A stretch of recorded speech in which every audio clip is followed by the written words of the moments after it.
And I would like to thank the conference committee to invite me to here to share our work. Especially, I want to shout Dr. Valentina Diazzi. I know he was not here, but I want to thank his help me with everything with warm support. And today, I will talk about our work on anti-CD4. My speech title is Molecular Insight into the inhibition of HIV-1 infection using CD4D1 domain-specific monoclonal antibody. And I'm Ying from Xiamen University in China.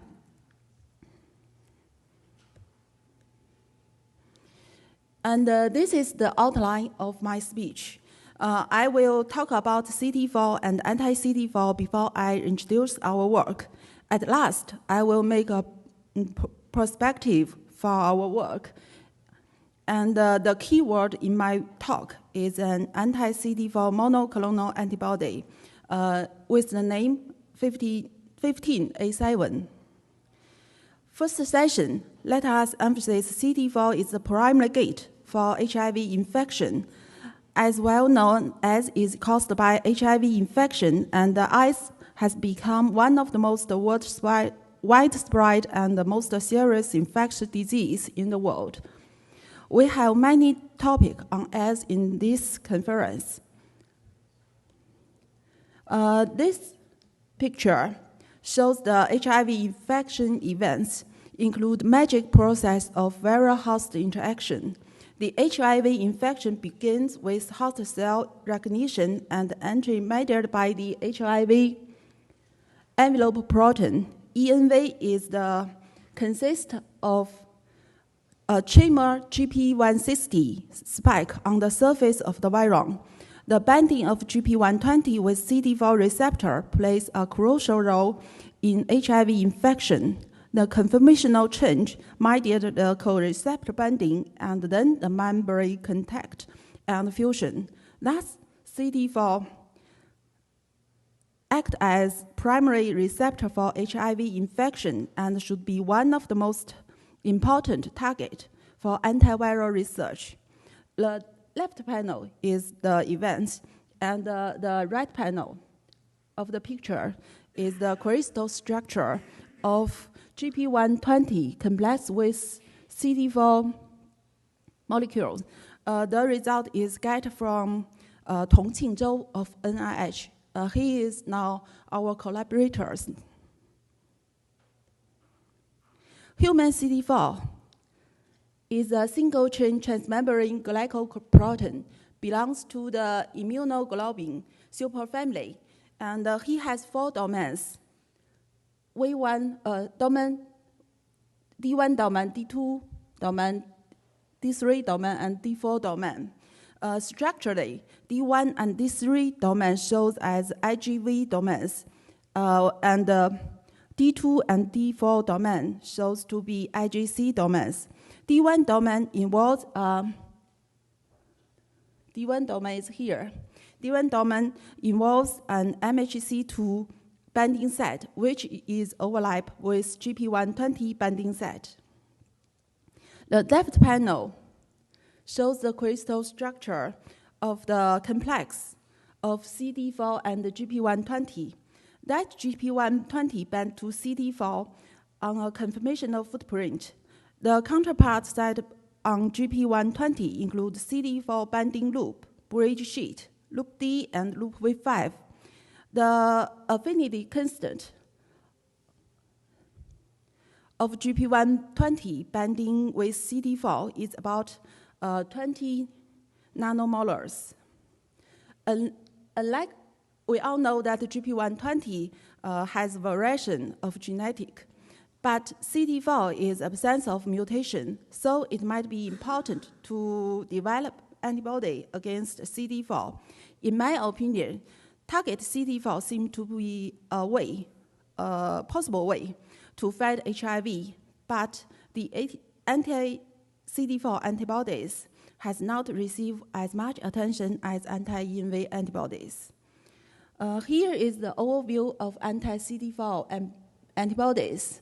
Numerous antibodies were reported this year, such as IMAB, bispecific PG9 IMAB. These two antibody is similar, but this one, IMAB, is a pioneer. He has IMAB has finished the phase 2 clinical trial and so very efficient in anti-HIV infection. But in the clinical trial, we found some strange of HIV escape from this antibody. So I think modern anti-CD4D2 domain antibodies, other domain antibody should be in this table. So we will introduce our antibody with the name 15A7, where his epitope is on the D1 domain. The affinity of this antibody bound with CD4 is about 50 nanomolar, as compared to that of GP120, which is about 20 nanomolar. To screen all kinds of anti-HIV antibodies, we use the lysate of cells which are pre-incubated with HIV as immunogen. Ideally, this result antibody should cover all kinds of HIV antibodies, including his life cycle, such as the integral HIV viron, HIV attachment, HIV CD4 complex, and HIV cell membrane fusion styles. TZM-BLC cell-based ELISpot was carried out.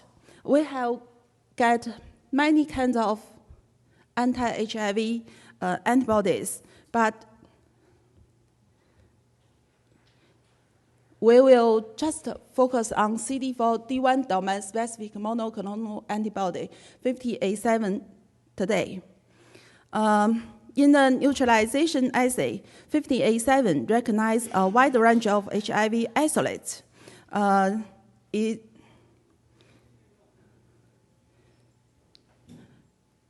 See here, it's different type of HIV viron. And the IC50 of 15A7 is about 0.6 to 0.37 microgram per millimeter.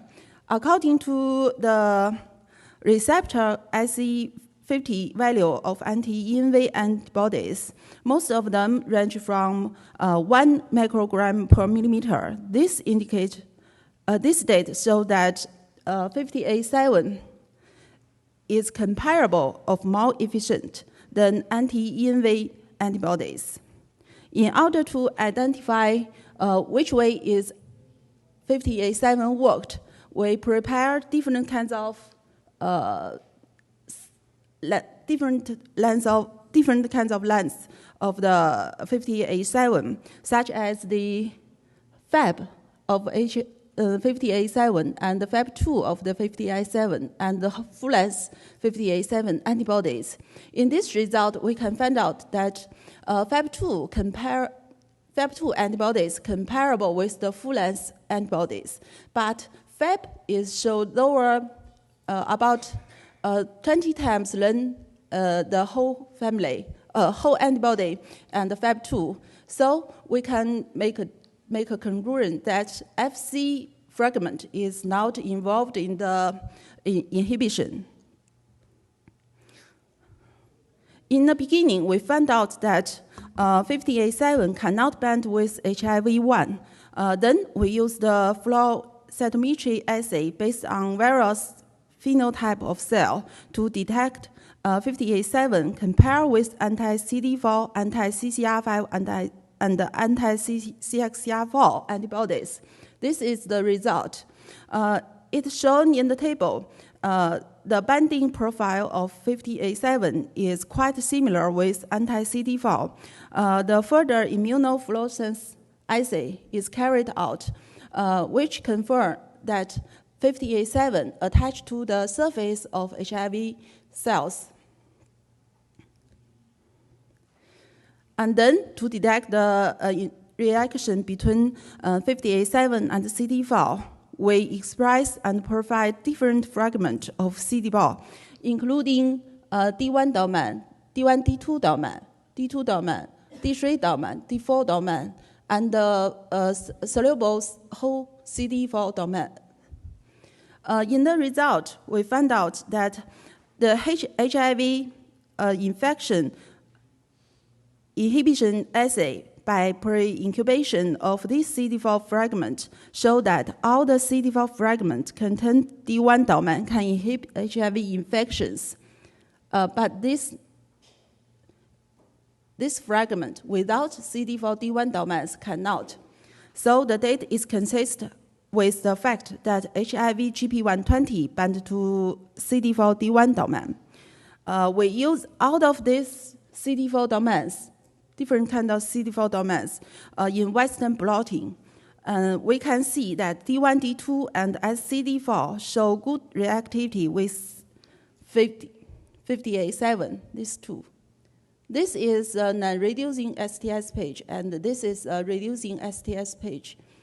And in the result, 50A7 recognized the CD4 D1 domain, and the D1 domain alone is weak reactivity. It's because we think that it's because the epitope of 50A7 is somehow conformational. Or there's another way is that some of the other domain of the CD4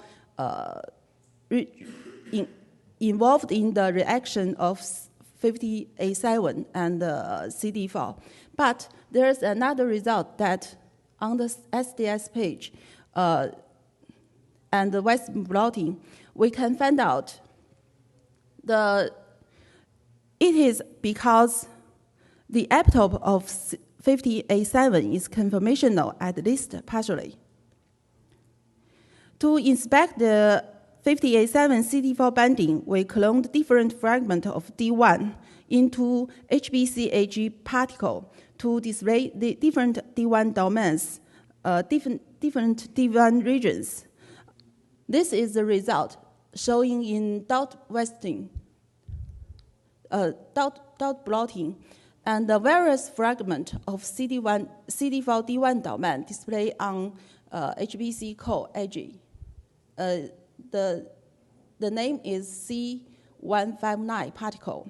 The reactivity of this one is comparable with the CD4 D1 D2. This is the control. CD1 D1 D2 is the control, but the others are not.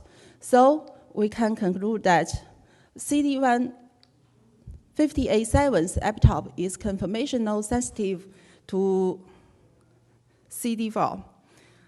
To further confirm whether D1 domain is the primary target for 50A7 binding in vivo, we determine the percentage of 50A7 binding via flow cytometry assay and the inhibition activity by a neutralization assay, while 50A7 is pre-incubated with CD4 fragment. As expected, D1 domain is the primary target for 50A7 binding. Different fragments have different abilities, and the D1, D2 is the top one.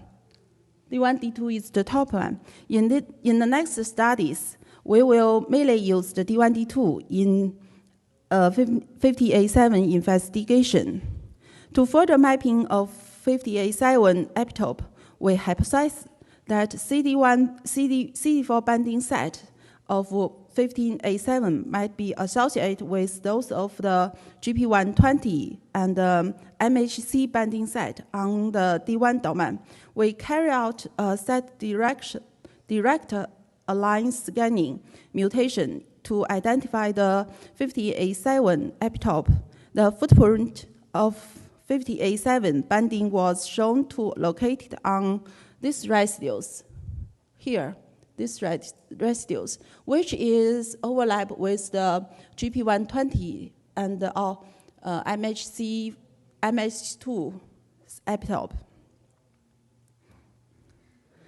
Next, we use molecular simulation to identify the 15A7 and CD4 interaction. The FV fragment was hormone modeling built by Discovery Studio software and be subject to molecular docking with crystal structure of CD4 D1, D2 domains. The above mentioned mutation point. Let's go back. This epitope, this amino acid was used as the docking filter. So we get the structure model of the complex. This is the complex. We can also find that key interaction between 50A7 and CD4 are measured by hydrogen bond and salt bridge.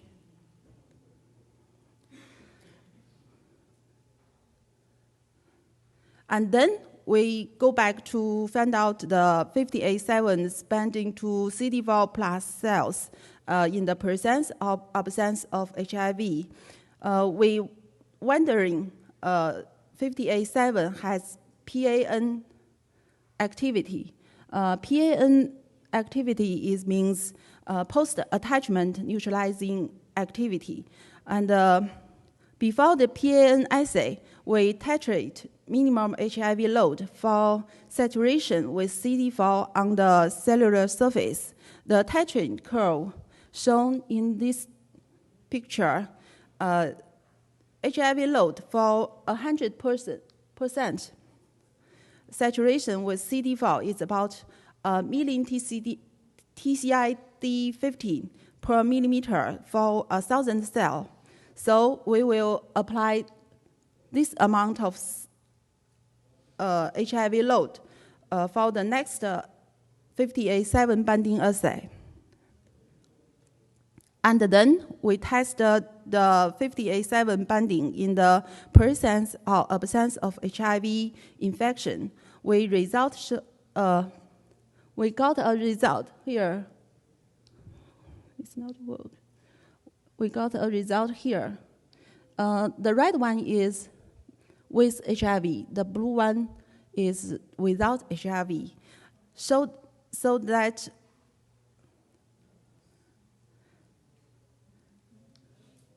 the 50A7 antibody binds to the CD4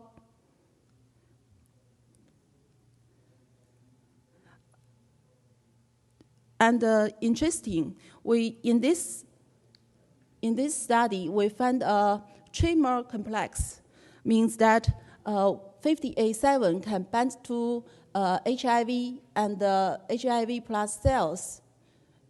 In this result, we can show this triple complex.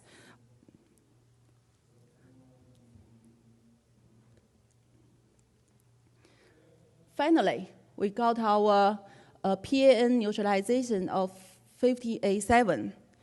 We tested different time of trypsin resistance while HIV infection at half an hour, 2 hours, and even longer. The results show that most of the HIV enter the cell at about an hour.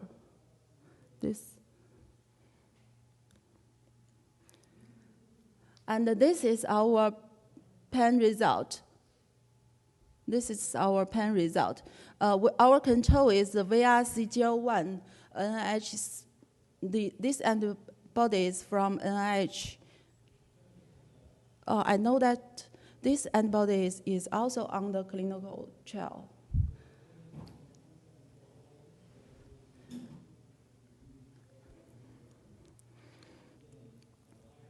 As shown in the picture, HIV entered with over 60% inhibitory rate. post-HIV infection, while VRC01 presents significantly lower inhibitory, up to 60%. 50A7 might inhibit HIV infection by PAN post-attachment neutralizing mechanism, which consists with the other CD4 antibodies. Another problem is that when antibody or protein attached to the CD4 molecule on the cell surface, it may stimulate the cell death pathway, which need the P56 activity. So we detect the P66 activity of our antibody bound to the CD4 molecule on the surface of the cell to detect whether the cell was activated or not. But the result is that when our antibody, 50A7 bound to the cell surface CD4, the cell is not activated. So it's not cell death side effect.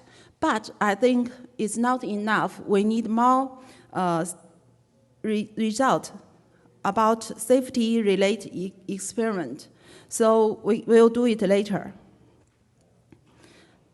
Finally, I will show a cartoon model of the 50A7 Fab complex with CD4 D1, D2 domain and the GP120. In this is the picture. We can find out that 50A7 antibody and the GP120 share a little bit, overlap a little bit. And this is the IMAP, which is finished clinical trial already. Phase 2 clinical trial already is the difference shown in the picture. And I have a movie to show you that how the antibody 50A7 worked. It has two mechanisms. One is blocking the infection of HIV by blocking the GP120 attached to the CD4 molecules.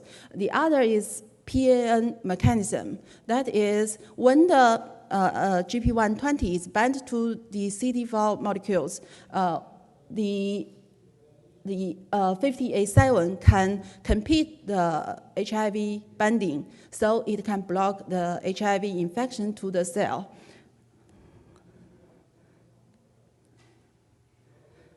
Now is the this is two antibody, and this is GP120 bound to the CD4 molecules. This is the first mechanism, that is 15A7 block HIV GP120. This is the first mechanism. And so it worked. And the second is the PAN mechanism. GP120 bound to CD4 molecules, but 50A7 competed. And so GP120 loses its function. That is. And then we summarize our work. 50A7 is a broad neutralization antibody. His epitope is on the CD4 D1 domain. And the key residue located on the 50A7 binding site is overlap with GP120 of HIV. The MAP antibody 50A7 is efficient block the binding of HIV to the host cell by two kinds of mechanism.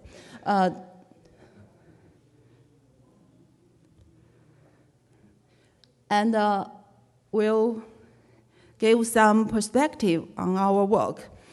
First, we want to solve the structure of the complex, such as complex Fab with D1, D2 domain, and the trimer complex of these three molecules by X-ray crystallograph. And most important is to humanize the antibody from this murine version, because only humanized antibody can use in human. And during this time, we want do some affinity saturation on the humanized antibodies, and the more safety-related evaluation on 58.7 function should be done, and we should learn more from the pioneer IMAP. This is our work, our team at Xiamen University, and our collaborator at the National University of Singapore, Adam Yuan. All this work was supported by National Natural Scientific Foundation and the Xiamen Science and Technology Project. And this is our picture of the big team of NIDVD, which means National Institute of Diagnostics and Vaccine Development in Infectious Disease. Our director is here with the name Ning Shaoxia. He's not here today. But when you come to Xiamen, you can visit our lab. And this is Xiamen. It's the most beautiful city in South China.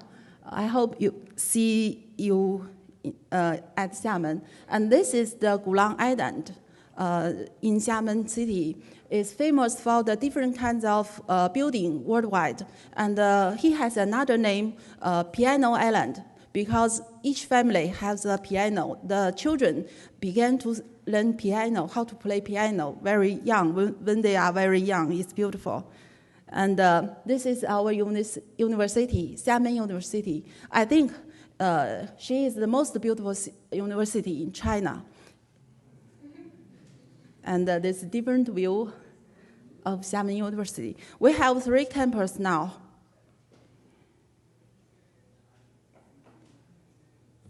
Thank you for your attention.